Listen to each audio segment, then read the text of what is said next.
Que bom, meus amigos. Boa noite a todos e a todas, aos nossos amigos da internet que estão acompanhando a gente, aos nossos amigos encarnados e aos nossos amigos desencarnados que estão aqui. Antes de eu iniciar a minha fala, eu queria também aproveitar o gancho dos recadinhos. Eu sou evangelizadora infantil há uns 25 anos. A minha filha era pequenininha. Quando eu percebi na casa espírita que eu participava que as crianças estavam soltas. E eu chegava em casa, então eu ia na seara para trabalhar e a minha filha ficava brincando, pintando e brincando com as outras crianças.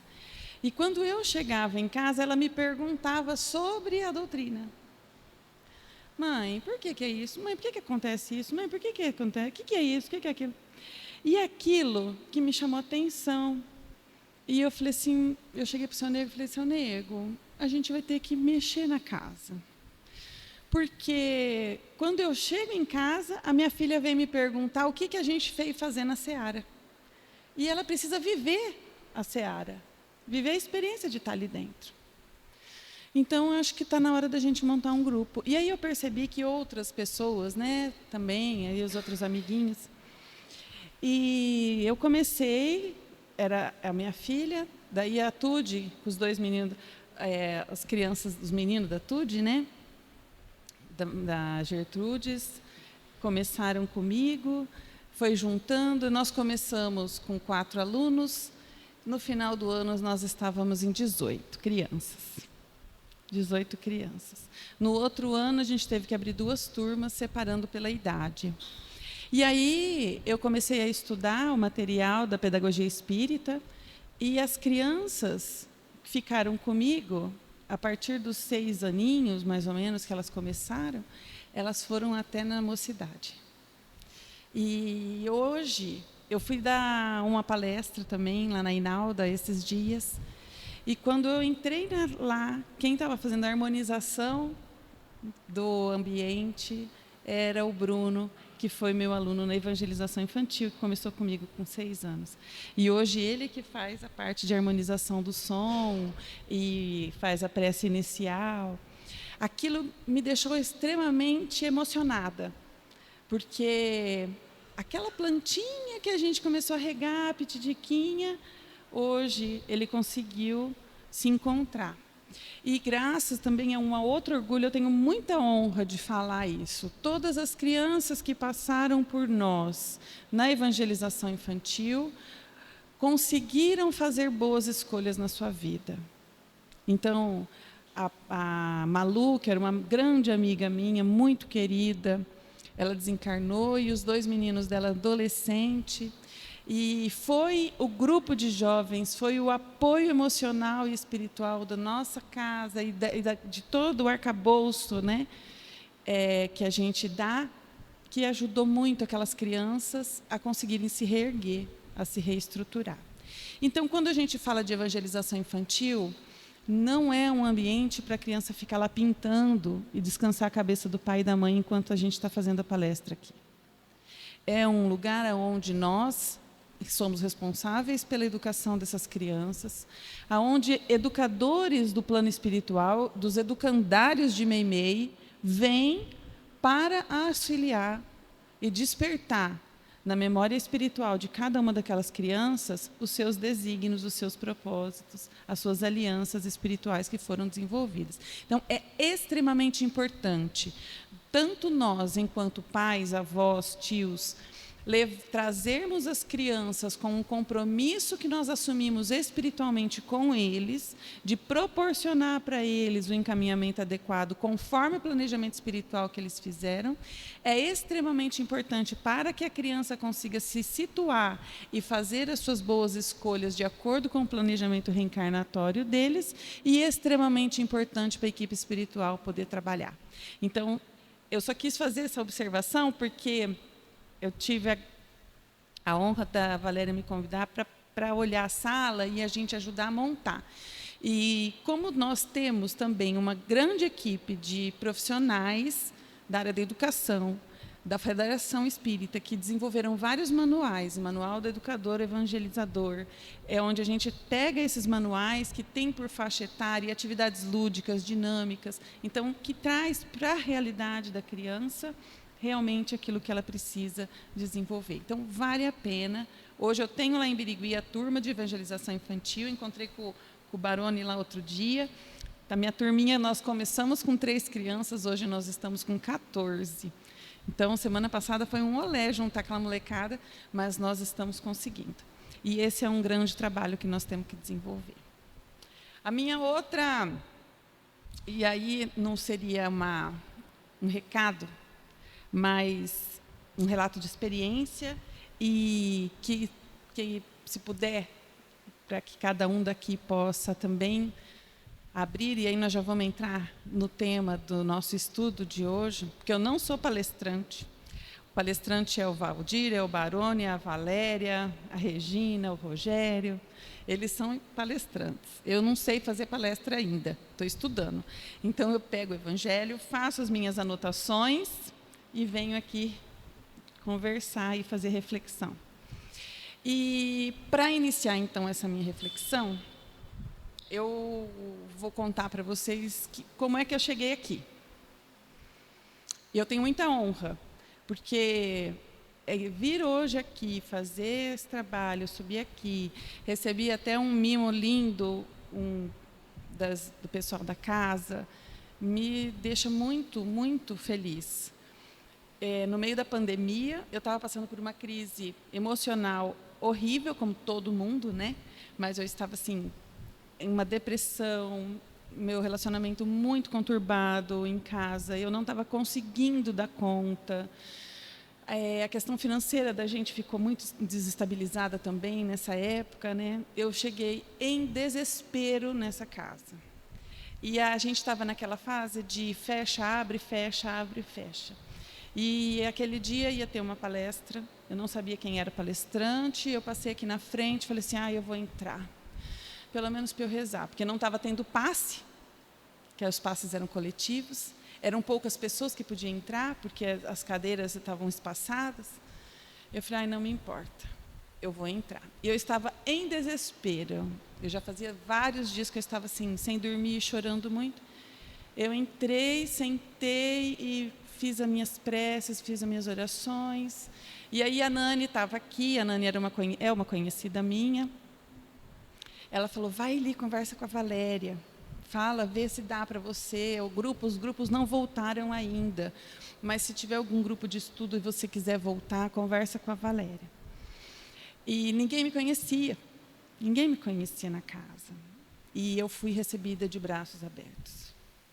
Eu fui recebida com todo amor, todo carinho, todo cuidado. Eu fui inclusa no grupo de vibração da quinta-feira, que é um grupo encantador, onde a gente faz estudos e faz a vibração para aquelas pessoas que necessitam.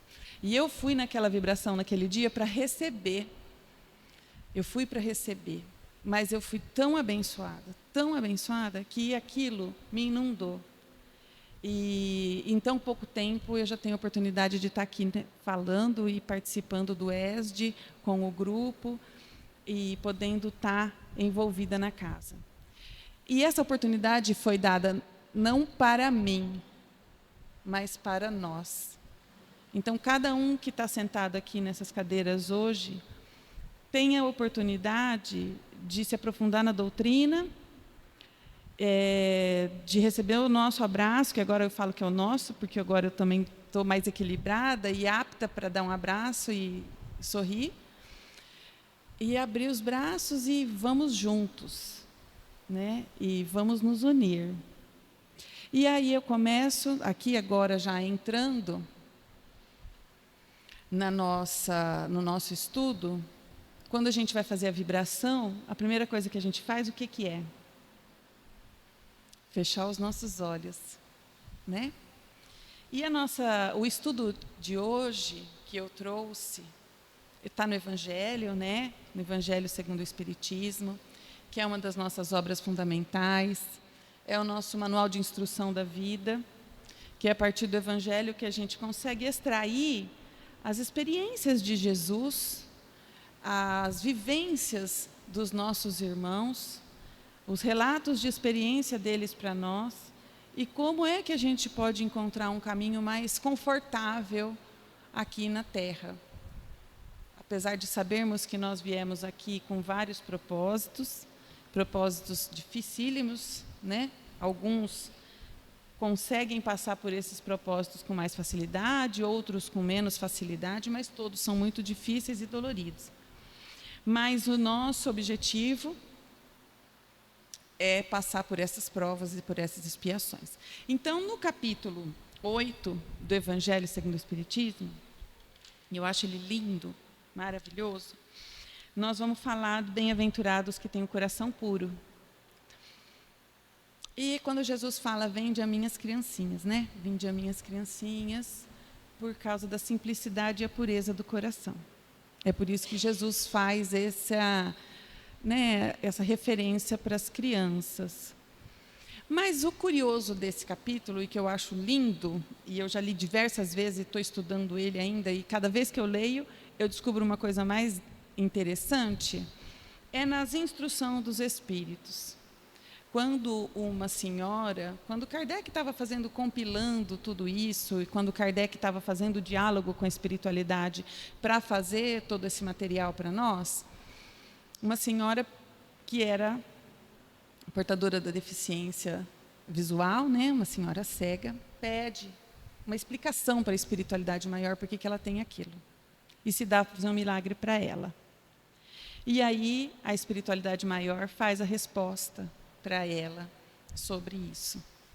E o título dessa comunicação é Bem-aventurados os que têm os olhos fechados.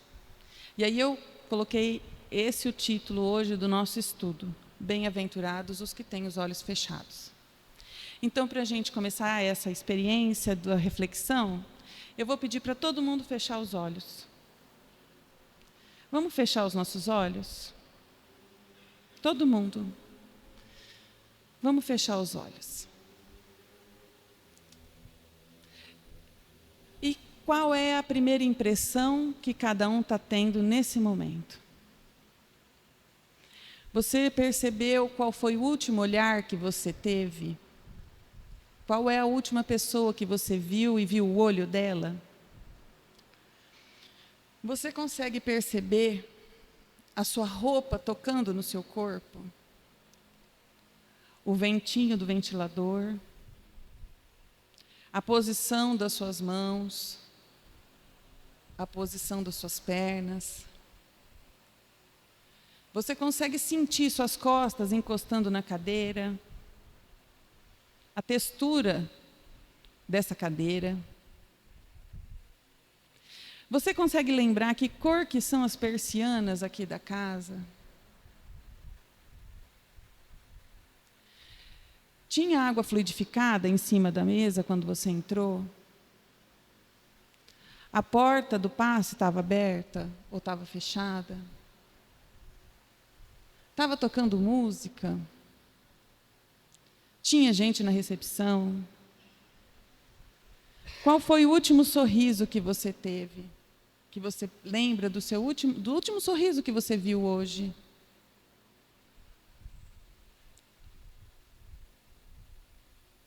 Essas são as nossas experiências.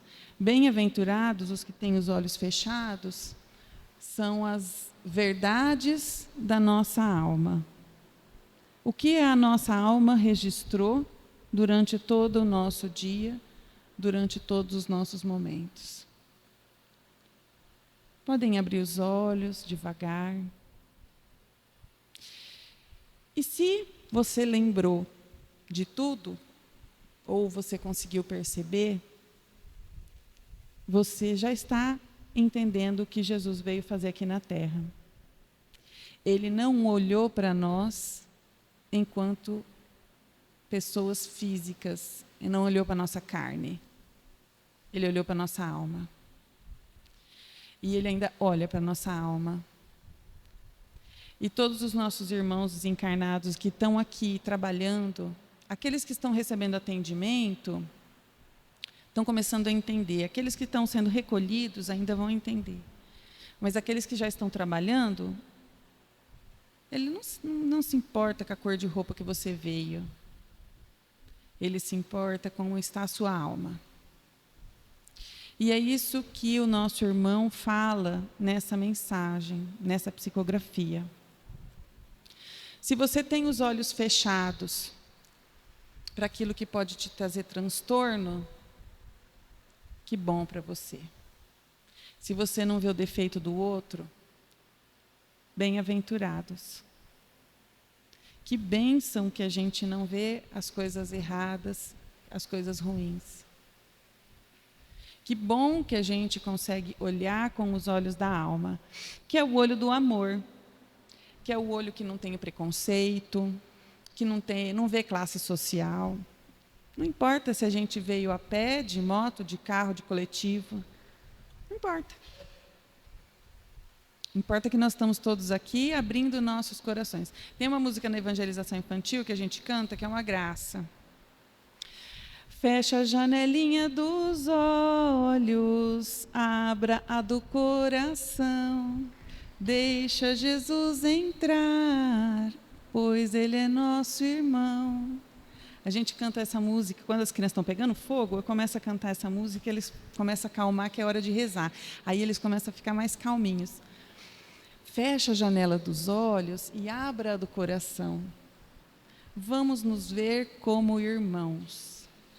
E aí, sabendo que a gente tem muitas enfermidades, né, e muitas dores, muitas mazelas, muitas feridas que estão na nossa alma, nós sempre vamos procurar cura. E essa irmã, ela pede para ser curada, né, da visão dela. Então, como ela é cega, ela pede para que ela seja curada pela espiritualidade maior. E aí a espiritualidade fala assim para ela: se a tua visão na outra vida foi motivo da sua cegueira, fique cega nessa vida, mas faça o seu coração brilhar, seja a sua luz interior. E é nessa luz interior que nós devemos nos pautar. Aí ele fala assim, olha, eu achei lindo esse pedaço e por isso que eu quero replicar ele para vocês, porque eu achei maravilhoso. Ele fala assim: meu Pai, curai-me, fazei que a minha alma doente seja curada antes das enfermidades do corpo.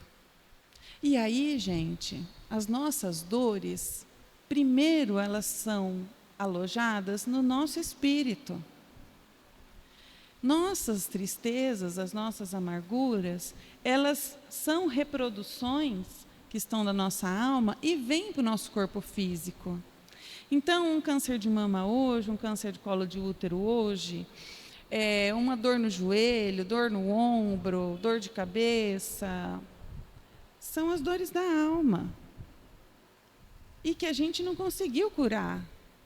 A dor de estômago, passa nervoso, dá uma dor no estômago. Tireoide, quando a gente não consegue falar, expressar a nossa verdade, expressar o que eu tenho pelo outro, expressar o que eu tenho vontade de falar para o outro. E eu guardo. Quando eu guardo, eu acumulo. E eu descompenso todos os meus canais energéticos. Porque nós somos energia. Quando ele fala que nós somos criados puros, simples e ignorantes, na brancura da nossa alma, tem um trecho que ele fala assim: a brancura da vossa alma. A brancura da nossa alma é quando nós somos criados como centelha divina. A centelha divina, ela é pura. Ela não tem nada. Não tem impureza, não tem imperfeição. Não tem dor, mas conforme a dureza do nosso coração, a gente vai acumulando essas dores e vai apedrejando a nossa alma.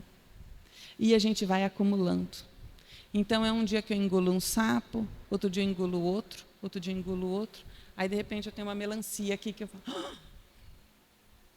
A minha avó, Perdeu o marido quando ela tinha 51 anos. Minha avó ficou viúva com 51 anos. E assumiu, ficou sozinha, com 5 filhas. E as coisas, né, os negócios do meu avô, da fazenda, para tocar. E meu avô era daqueles senhores que a mulher tinha que cuidar da casa e da família e não tinha que se meter no negócio do marido. E ele morreu sem ela saber nada. E a minha avó tinha feito até a 4ª série. Então, ela não podia chorar, porque ela tinha as filhas para criar.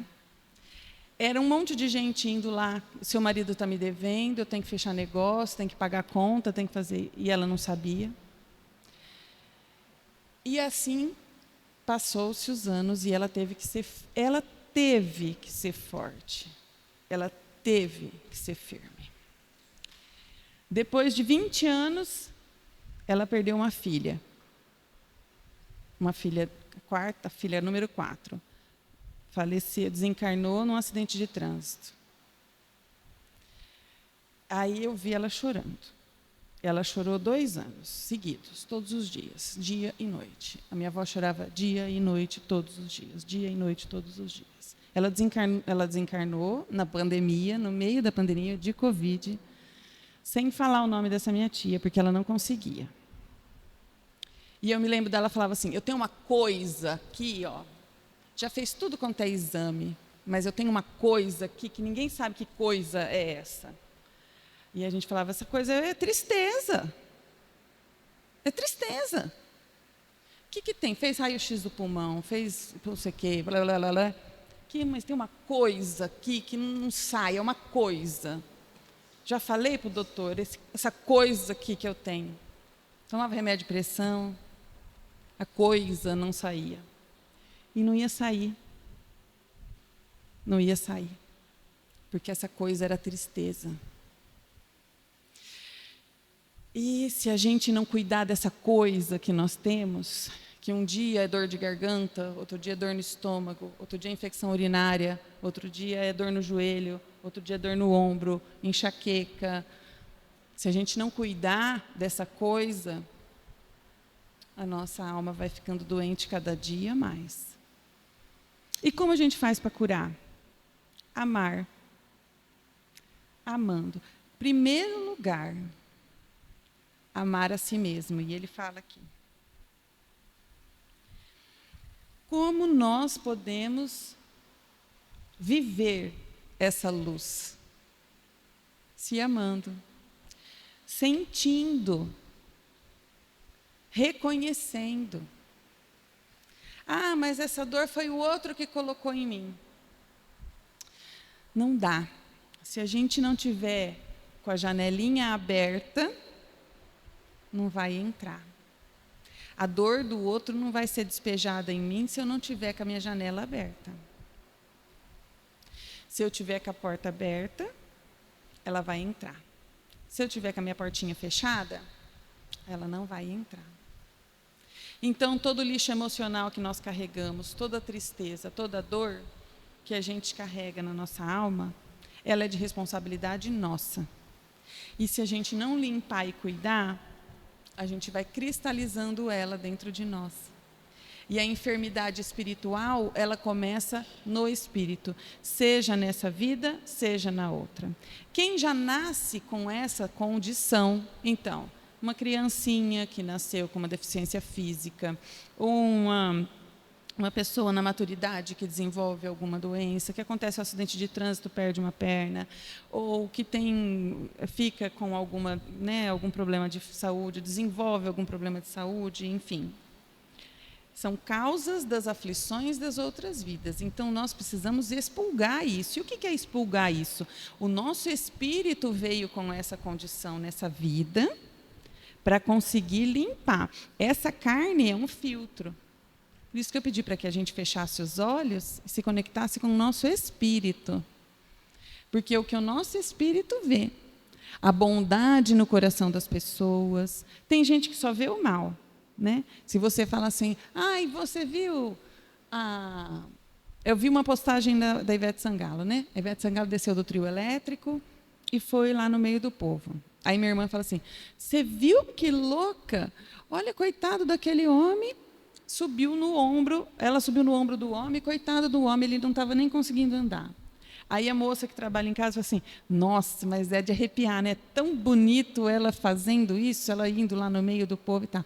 Então, a impressão que cada um tem de uma mesma cena, de uma mesma condição. Eu não sei quem está certo e quem é errado, para mim não importa. Agora, a impressão que nós temos. Que impressão que a gente tem quando a gente vê uma criança? Que impressão a gente tem quando a gente entra numa casa? Que impressão a gente tem e que impressão a gente deixa na vida de cada um? E qual é a impressão que eu estou fazendo no meu espírito? Eu vim com o meu espírito com uma impressão e eu preciso replicar essa impressão no meu corpo físico. Então, se eu tiver um câncer de mama nessa encarnação, ou hoje nessa encarnação, eu já tenho meu ombro danado e o joelho danado.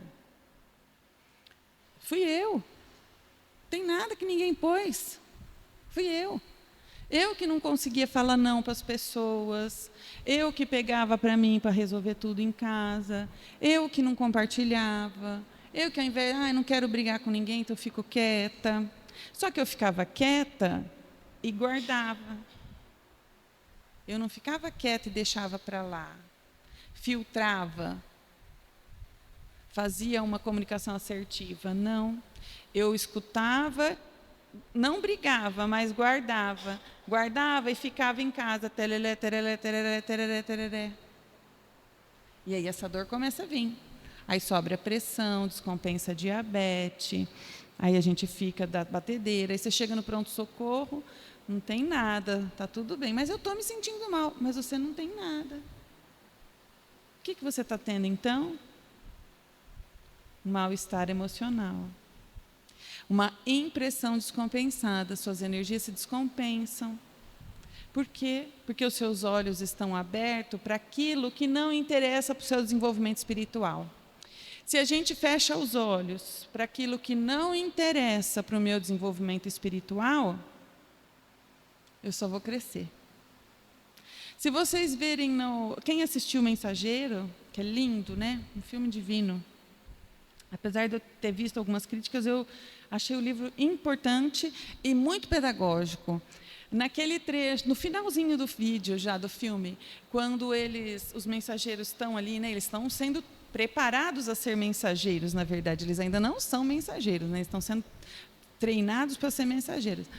Que eles olham para várias casas, eles olham de fora do planeta Terra. Então, eles olham onde está tendo estrutura, oração, evangelho no lar, reluz, a luz azul sobe, né? Então, começa a ver aqueles focos de luz, vários focos de luz levantando.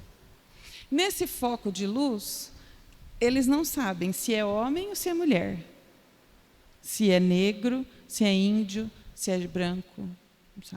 Não sabe se é rico ou se é pobre, se é alfabetizado ou pós-graduado ou se é analfabeto. Não interessa. Interessa a intensidade da luz, a sensibilidade afetiva e emocional de cada um. É isso que interessa para a espiritualidade maior. E nós temos essa sensibilidade. Tem nesse card que eu recebi das meninas agora, do André Tigueiro, eu lembrei. Tem um vídeo dele, quem me indicou ele foi o Ricardo Azevedo. Ótimo. Chama Como Vencer a Aporofobia. A aporofobia é um preconceito social que nós temos a pessoas pobres. E ele está enraizado na nossa sociedade. E de formas diversas. E coisas que a gente nem imaginava que pudesse fazer parte da nossa vida, faz. E nós, que temos uma condição social simples, agimos como se nós tivéssemos uma condição social avantajada. E a gente acaba se misturando nesses conceitos e nesses preconceitos. Chama aporofobia. Vale a pena assistir esse vídeo do André Tigueiro. É longo, 1 hora de estudo, mas ele é muito bom, porque mostra para a gente qual é a verdade nossa. Opa, peraí, filho. Que diferença faz você pegar elevador com uma pessoa pobre, rica, negra, branca, verde, ET? Não tem diferença. O elevador vai subir e vai chegar no mesmo andar. Não tem diferença. Qual é a diferença você comprar no supermercado chique e no supermercado comum? Não tem diferença. E por que os preços são tão diferentes? Por que a gente só encontra alguns produtos em tais lugares? Porque por que tal bairro é mais caro? Por que a energia elétrica em tal bairro é mais caro, bairro sofisticado, e em outros bairros ele é mais simples?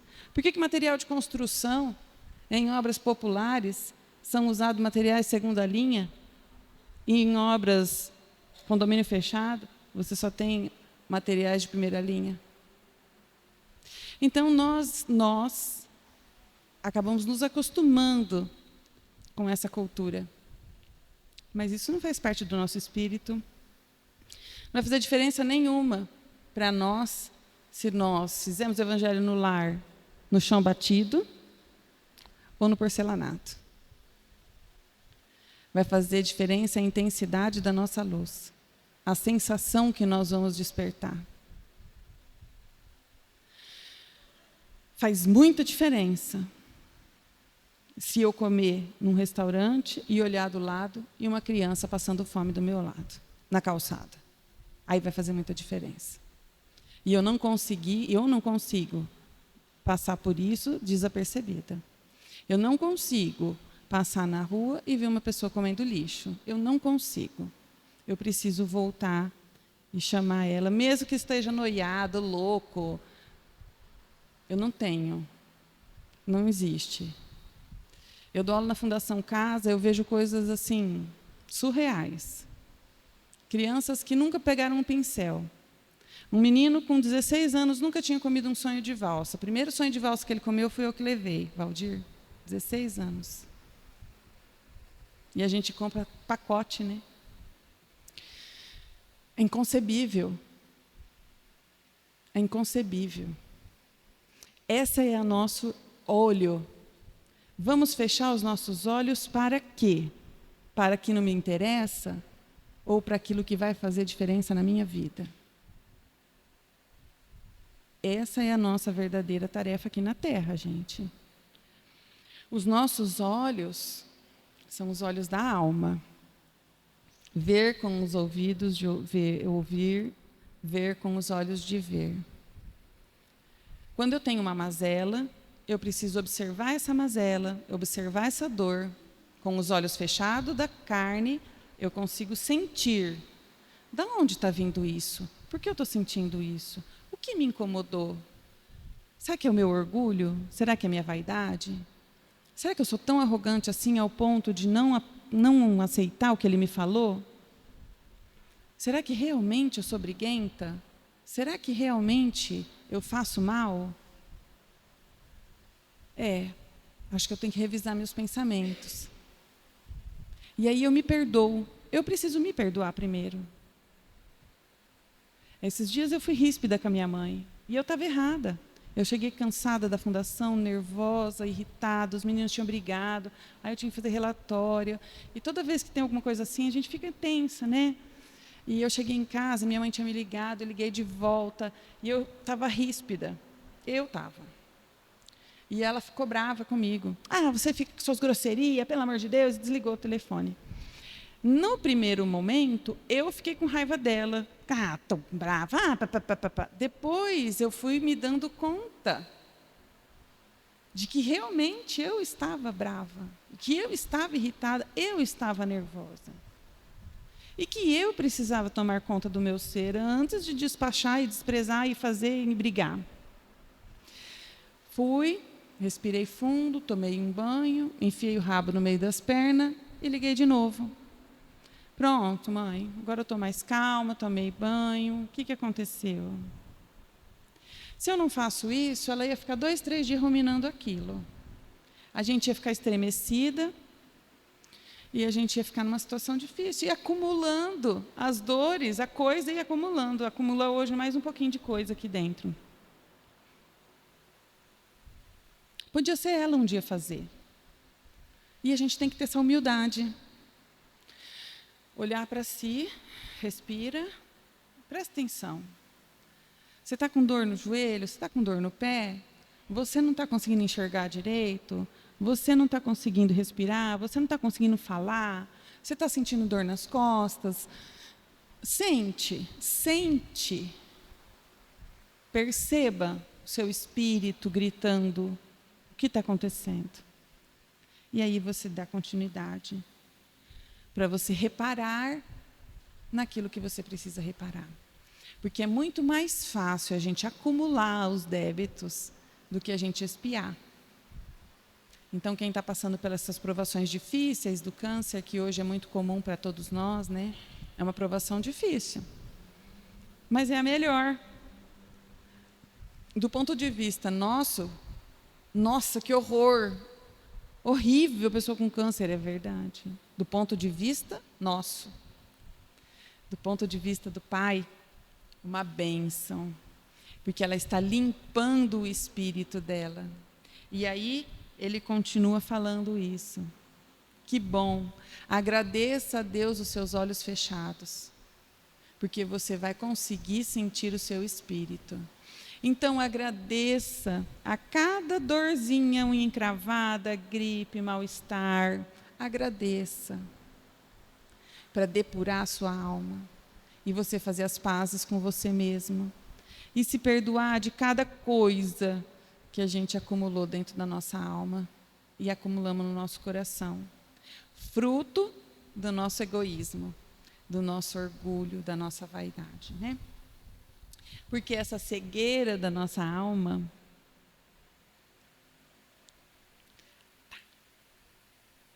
a cegueira da nossa alma é o que nos fez reencarnar novamente. Então não podemos desperdiçar uma célula. Não podemos desperdiçar um quanto vibratório. Uma partícula da nossa alma nós não podemos desperdiçar. 1 milímetro de fluido vital. Porque cada gotinha de fluido vital que a gente desperdiça, a gente vai precisar dela lá na frente de novo. Então, se a gente conseguir consumir as nossas energias de amor e de luz, aproveitando, tomando banho de sol, andando nas plantas, no meio das plantas, cultivando as plantas, conversando com elas, regando as plantas, andando descalço na grama, cuidando dos animais, tendo amor e compaixão pelos animais, cuidando do planeta Terra, essa nossa terra que produz a água, produz o ar para a gente, produz as plantas, que são dessas plantas que a gente faz as nossas medicações. As medicações não são para curar nossas feridas, elas são para remediar as nossas dores. A cura da nossa ferida está dentro da nossa alma. Tomando água fluidificada, tomando paz, fazendo uma leitura edificante, ouvindo boas músicas acima de 432 Hz, que é sempre das curas, procurando uma iluminação natural, uma iluminação eficiente, tendo menos tela e mais convivência, sentindo o cheiro, o sabor, comendo coisas naturais, menos multiprocessados, ultraprocessados. Isso vai trazer vitalidade, fluido vital para nós. E vai fazer com que a gente consiga depurar a nossa alma com muito mais facilidade. Limpando, revigorando e reestabelecendo a nossa alma. E aí, meus irmãos, para encerrar, eu convido a todos vocês a mais uma vez olhar para dentro das nossas almas. E sabe aquela aflição que dá? Aquela frio na barriga? Nossa, estou sentindo um negócio. É a alma chamando. Ei, estou aqui. Olha para mim. Você já rezou hoje? Você se conectou comigo?